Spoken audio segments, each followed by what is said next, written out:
We've got a very exciting project with Christoph and Julian Pregardien, two very unusual, very exciting singers that I love very much. Very unusual singers in the sense that for them the voice is amazing, but it doesn't come first.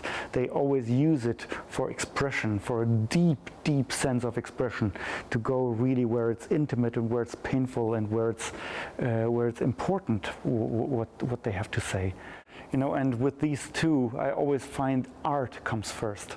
The message comes first, the music comes first, and then they use their voice to express, and it's so deeply expressive what they do, both of them, Christoph and Julian.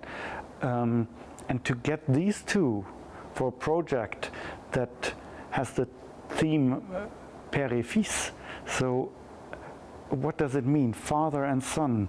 What kind of a relationship is there? There's that side of trust, of growth, of helping each other.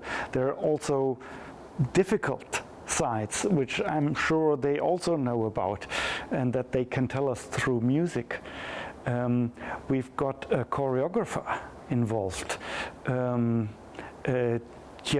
Thieû Niang, who's doing the mise en espace for this project. So there's music by Schubert and Beethoven, there's lieder with orchestra, there's lieder with piano, there are orchestral pieces.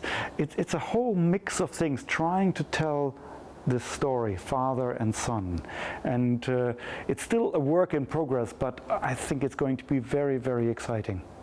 Well, I love working with artists of all kinds, of different facets. I've worked a lot with actors, and also with painters, or with amateur and professional, and I find it really interesting to what we have in common, where there are the things that overlap, and where there may be also differences in our arts. But often we strive for the same thing, for the expression of the human nature, of what the human condition is. And that's really exciting to do across the arts, with music and with choreographer, with acting or whatever. And so that's what I love about these projects.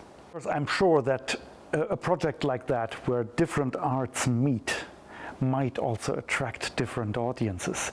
You know, that maybe even an audience that doesn't usually go to classical concerts might be interested in, oh, what do they have to say? That sounds really exciting. And I agree, I would love to see that. The Orchestre Chambre de Paris is an orchestra that I find one of the qualities that I've loved from the beginning is this openness, this total openness to experiment and to how do we get the message to people. So I think we can have a very exciting step here of a different way of how we communicate. Maybe we can also learn for our world in the classical music life, you know, how do we communicate to people and how do we get emotions across? You know, we can always just learn from different artists, and I think it's a huge opportunity for all of us.